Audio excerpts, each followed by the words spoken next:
So thank you, Cédric, and thank you to Jean and Vicky for having me here today. So before I begin, as a provincial umbrella association, AMSSA would like to acknowledge that BC is home to 198 First Nations, and I would like to begin by expressing my recognition for the privilege that I have inherently acquired through working on the unceded traditional territory of the Musqueam, the Squamish, and the Tsleil-Waututh First Nation, and I live on the unceded traditional territory of the Semiahmoo First Nation, and I give them my gratitude.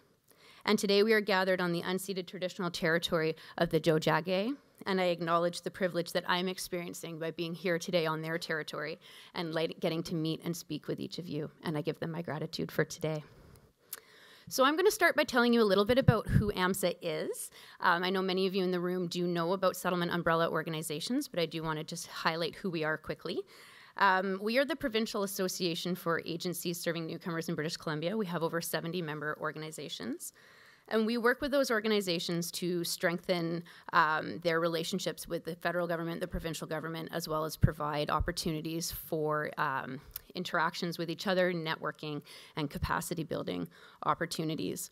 So part of our organization is the Immigrant Integration Coordinating Committee, or the IICC. We had that before IRCC, just to complicate things, which was established in 1992 as a standing committee of AMSSA, and that organization's mission is to strengthen the immigrant, refugee, and settlement language serving sector and improve immigrant integration and refugee settlement and resettlement in BC.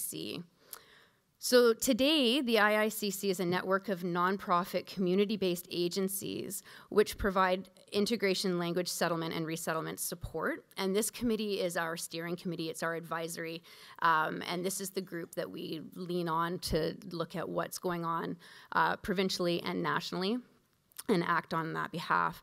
So I would like to thank that group as well for funding this report and the call for action that I'm about to describe to you today. And we actually have two members of that committee in the room today, so thank you for being here. So let's take a look at the BC context, and that will kind of set the stage for this call for action that we have put forward to the provincial government. So between 1998 and 2014, the government of BC oversaw the design and delivery of newcomer settlement and integration programming, with federal funding being transferred from then Citizenship and Immigration Canada to now IRCC. And then in April of 2014, those funds were repatriated back to federal government responsibility. And that's a very important part in understanding the context of the relationship that we have in British Columbia with our provincial government.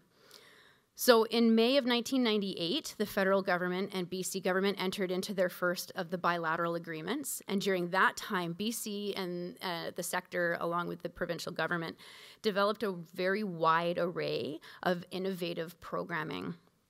In April 2014, when the government repatriated this responsibility, there was a transition in which there was a vacuum of engagement from our provincial government and in their support for refugee and immigrant serving organizations, despite 28% of British Columbia having residents who are immigrants.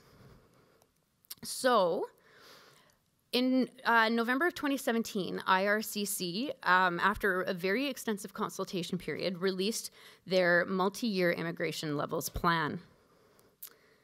So with 1 in 5 Canadians being foreign-born, that is the highest in the G7, beginning with 310,000 new permanent residents in 2018, growing to 330 permanent residents in 2019 and 40,000 permanent residents in 2020. And then the newly released rolling levels plan has 350,000 PRs landing in 2021. So that's just a little shy of 1% of our population. So the plan ensures that newcomer integration and contribution to our economy and our communities remains a government priority. And it allows the settlement and integration sector time to plan and work with all levels of government. So in theory, this plan should greatly impact settlement and integration programming in BC, providing service providers and employers and communities with the chance to be proactive in determining service and labor market integration needs. However, as the plan came out in November 2017, and we began to look at our own province, we couldn't figure out how this was actually going to be actualized in BC without some of our own provincial planning.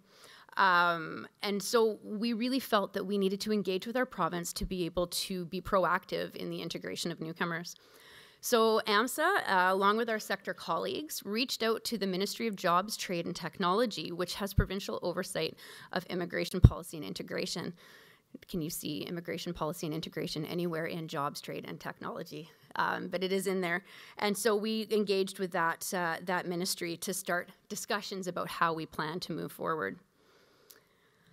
So according to 2016 census data, almost 1.3 million immigrants and refugees have made BC their home, representing 17% of the total Canadian immigrant population. 28% of BC residents are immigrants, which is the second highest proportion of immigrants in Canada after Ontario. In addition to having a high newcomer population, 23% of the population is second-generation immigrants, and between 2006 and 2011, 78% of newcomers to BC were self-identified as visible minorities, according to the 2016 census. So let's look now at how the labor market in BC is impacted by immigrants, and then some projections for the next 10 years. Employment in BC has increased at a faster pace than at the national level for 2016 and 2017. The growth spurt enabled BC's labor force to expand by 74,700 persons in 2016 and 68,400 persons in 2017 to reach a labor force of 2.6 million people. According to Economic Insight 81, recent economic developments in British Columbia, immigration, particularly in Metro Vancouver, accounted for 50% of the overall labor force increase in 2016.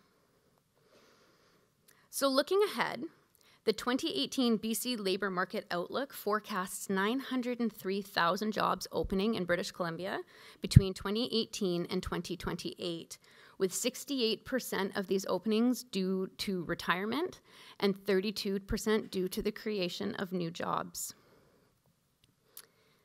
It is estimated that 27% of these vacancies will need to be filled by 24,300 immigrants each year.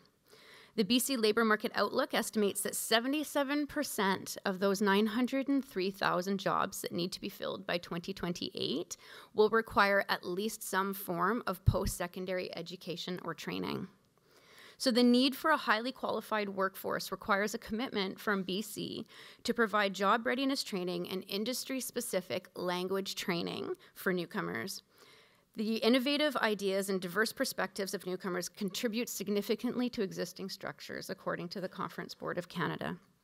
So let's turn now to the consultation process for this report.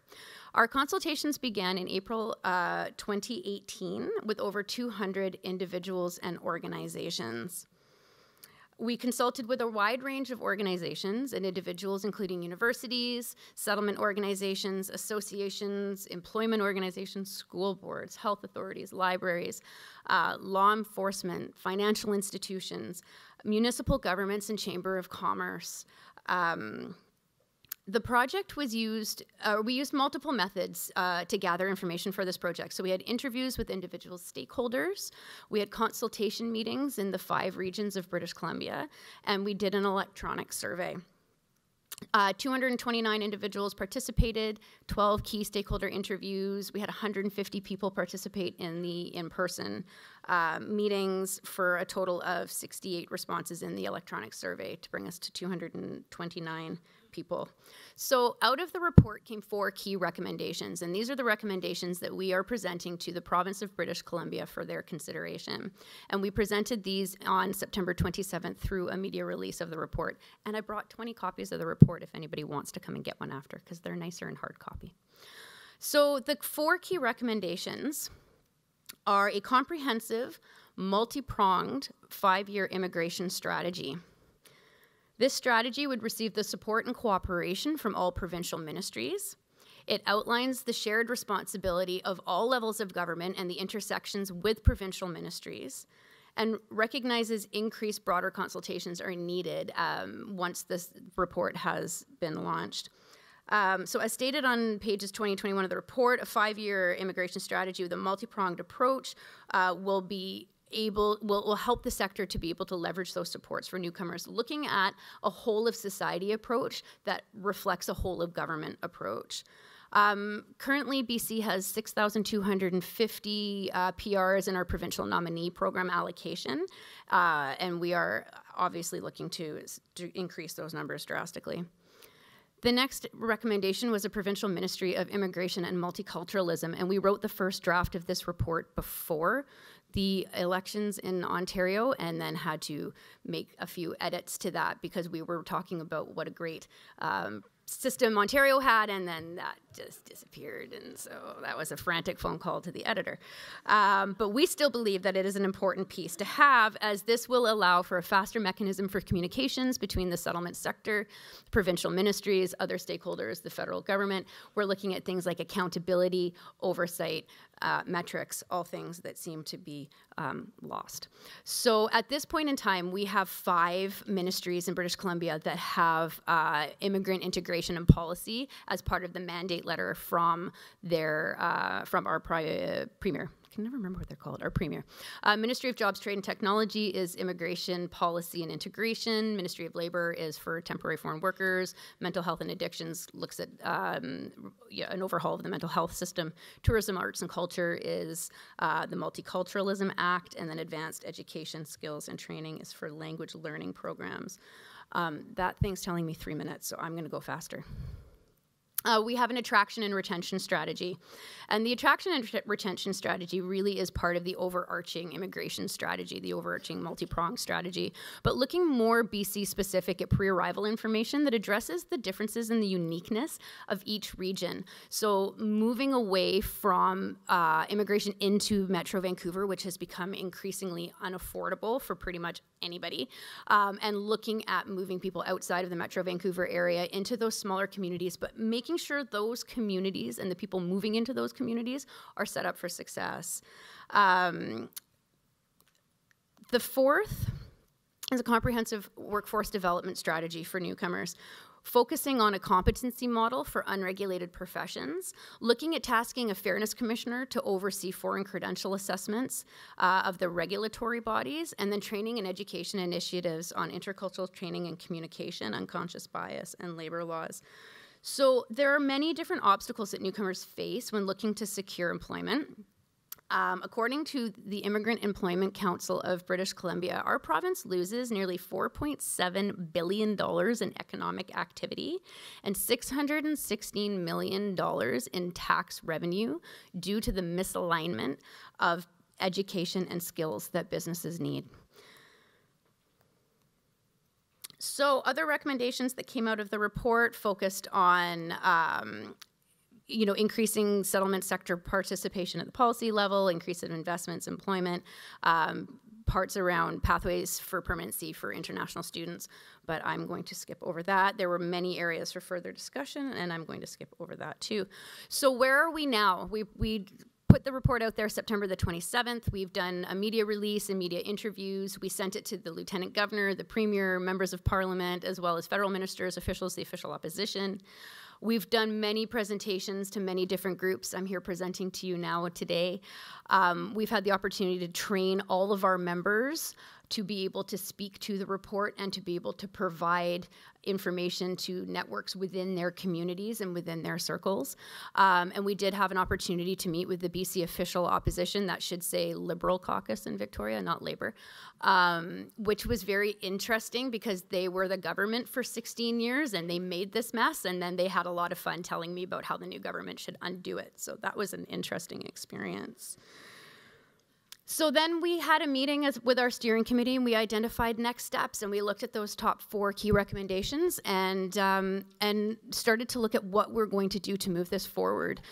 We had a very interesting phone call with the executive director of the policy branch, who said that apparently British Columbians don't have an appetite for strategy and strategic planning, and so they are not going to be moving ahead with a forward-facing strategic plan, at which point we said, well, we are British Columbians and we disagree. So we'll see what happens there. The next piece is around the Provincial Ministry of Immigration and Multiculturalism. Again, not a popular one. But we have decided that we will be continuing to push forward on this issue and seeking a cross-ministerial advisory that brings people from all 5 ministries together. That includes the sector. You're going to stand up now, aren't you? Because it's, yeah, okay. Under our attraction and retention strategy, we really felt like getting communities and municipalities is probably the best place to start. So we're going to be working really closely with our local immigration partnership table, our LIPS tables, to get into those community meetings and speaking with the municipalities to get them on board and make that a part of those conversations. And then under workforce strategies, looking at enhancing the role that a fairness commissioner could play working with regulated professions. So I do want to say a quick shout out thank you to the IICC from AMSSA and to the Vancouver Foundation, who also kicked in some funding for this report, and we were able to travel the province and really get the insights of the province based on the funding of that report. So thank you very much.